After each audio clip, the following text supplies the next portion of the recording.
Fala, conselheiro, eu sou Daniel Pérez, administrador das redes sociais Fala Conselheiro. A gente está aqui para falar de um assunto que muito comumente os conselheiros perguntam na atuação do seu dia a dia, nos plantões noturnos principalmente, que é quando uma delegacia chama o conselho tutelar para ir lá.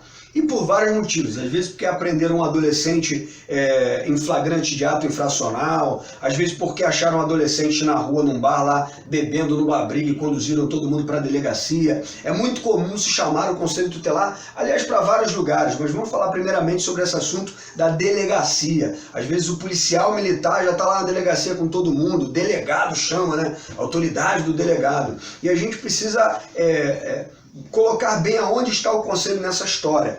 Primeiro é importante dizer que do artigo 171 até o 190, em nenhum momento o conselho tutelar é citado.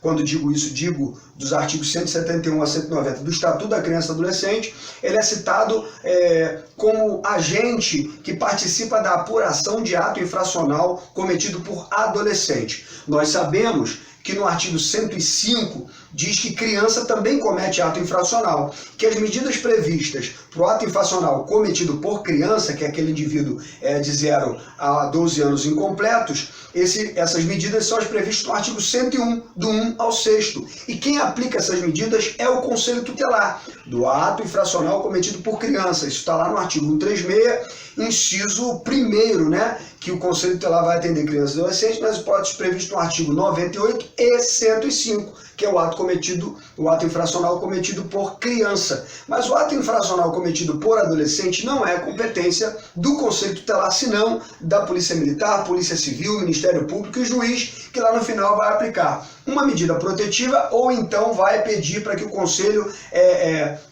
encaminhe para a medida protetiva que ele designar. Bom, e a gente vê isso muito claro, que não é competência do Conselho Tutelar estar presente nesse primeiro momento da apuração do ato infracional cometido por adolescente, seja quando a Polícia Militar chama, quando a Delegacia de Polícia Civil chama, está aqui nas diretrizes da política do atendimento, no artigo 88. E mais especificamente no inciso 5º, nós vamos ver que isso fica muito claro e eu gostaria de ler para vocês aqui agora.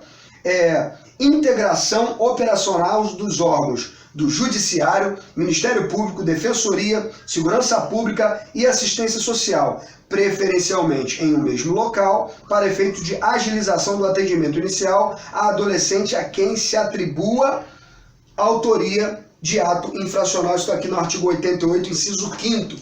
Então, de cara, fica bem claro que o Conselho Tutelar não está aqui. Diversos órgãos estão, até de assistência social. Porém, o Conselho Tutelar não está aqui. Então, quando você for chamado, conselheiro tutelar, aí no seu telefone de plantão, o que eu respondo? O que eu digo? Primeiro é importante que a gente tire a primeira pessoa do singular dessa história. Não é o que eu respondo. Você não vai dizer para o delegado, para a polícia, eu não tenho competência de eu não vou. Você precisa subordinar isso ao seu colegiado. O artigo 131 do Estatuto da Criança e do Adolescente diz que o Conselho Tutelar é um órgão autônomo, permanente, não jurisdicional. O Estatuto também diz que ele é formado por 5 membros. Ainda que quem esteja no plantão naquele dia sejam só 1 ou 2 pessoas, naquele plantão noturno, em alguns municípios ficam 3, em alguns municípios ficam 4, até 5 conselheiros de plantão, quem atender esse telefone vai precisar, fica uma dica aí para você, passe para aquela pessoa, para aquela autoridade, que você vai se subordinar ao seu colegiado aquele caso que está sendo colocado para você.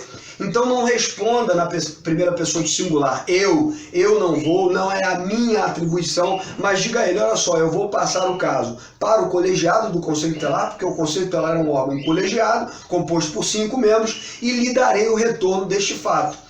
Importante que você faça isso, porque aí não vai restar dúvidas. Você pode até ter uma opinião pessoal sobre o caso, mas às vezes seu colegiado pensa diferente. E o Conselho Tutelar define tudo em colegiado, principalmente essas coisas mais graves. Então você vai fazer um contato com o seu colegiado pelo telefone ali mesmo, vai emitir a sua opinião e vai retornar, vai pegar a opinião dos demais companheiros e vai retornar aquela ligação para aquela autoridade, que seja o delegado, o policial civil, o policial militar, para colocar a posição do colegiado. E assim, querido, você se protege, porque futuramente, se aquele delegado achar que de fato aquilo era atribuição do Conselho Tutelar não sendo, e ele quiser representar você, ele pode representar você, te processar, ele até vai poder fazer isso, mas você vai ter referendado do seu colegiado essa posição que não foi sua isoladamente, mas foi de todo aquele colegiado. E para isso a gente precisa conhecer o estatuto, e aqui está claro que o Conselho Tutelar, no artigo 88, inciso 5º, não faz parte desse momento de apuração de ato infracional, para além do que eu já te disse, que do artigo 171 a 190, o Conselho Tutelar não figura como órgão ou agente para apuração desse ato infracional, senão lá à frente para aplicação de uma medida de proteção. Porém, o Conselho Tutelar não fica aquém de toda essa situação. Ele participa, assim, de medidas que promovam aquela família enquanto aquele adolescente possivelmente até esteja preso, ou até esteja cumprindo uma medida de semi-liberdade, de liberdade assistida. É importante promover essa família, porque essa família será para onde esse adolescente voltará.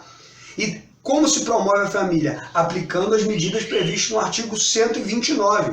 Lembra da atribuição do Conselho Tutelar do artigo 136, inciso 2º, que diz: atender e aconselhar pais e responsáveis, aplicando medidas previstas no artigo 129?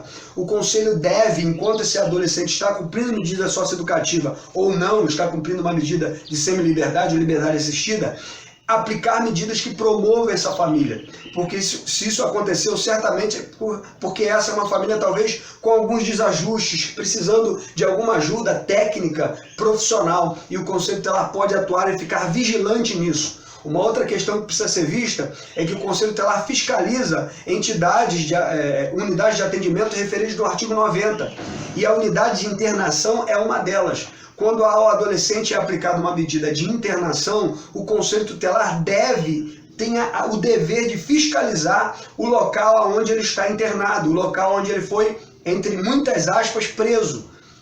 Porque essa unidade geralmente não é na cidade, sim, porque essa é uma política de competência do Estado, e ele vai estar lá naquela unidade, e você não sabe o que ele está passando lá, se ele está recebendo o atendimento devido, e todos os seus direitos estão sendo cumpridos. O Conselho Tutelar, como a gente já falou no vídeo anterior, tem a competência prevista no artigo 95, a atribuição de fiscalizar as entidades referidas no artigo 90, e a unidade de internação é uma delas. Mas muitas das vezes a gente não recebe essa informação do Poder Judiciário.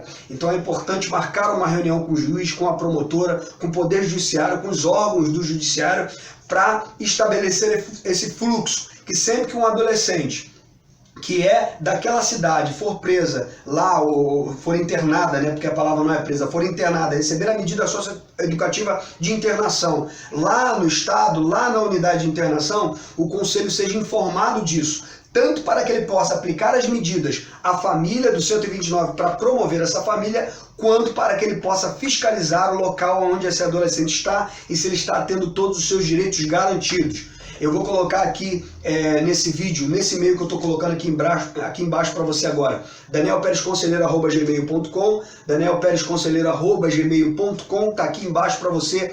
Eu posso mandar para você o modelo de fiscalização dessas unidades de internação, para que o Conselho possa cumprir essa atribuição que é sua, prevista no artigo 95, assim como é do Ministério Público também, e então a gente possa dar seguimento a todo esse fluxo das diretrizes de atendimento.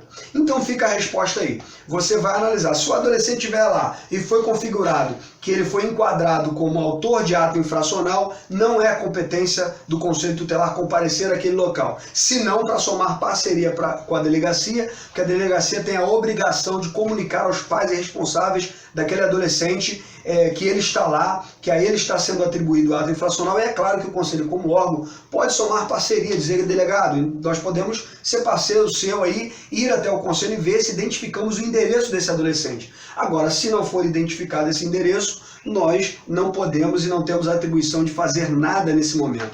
A própria delegacia aplica o termo de responsabilidade quando o pai comparece. Então o conselho não precisa lá para aplicar essa medida de proteção, até porque o adolescente que cometeu ato infracional, a ele não se aplica nesse primeiro momento medidas de proteção, mas se averigua se haverá necessidade de aplicação de medida socioeducativa. Bom, a gente pode falar desse assunto mais amplamente. Mandem as suas perguntas aqui nos comentários através desse e-mail que eu passei para vocês, danielperezconselheiro@gmail.com, e a gente continua essa conversa futuramente. Valeu, gente!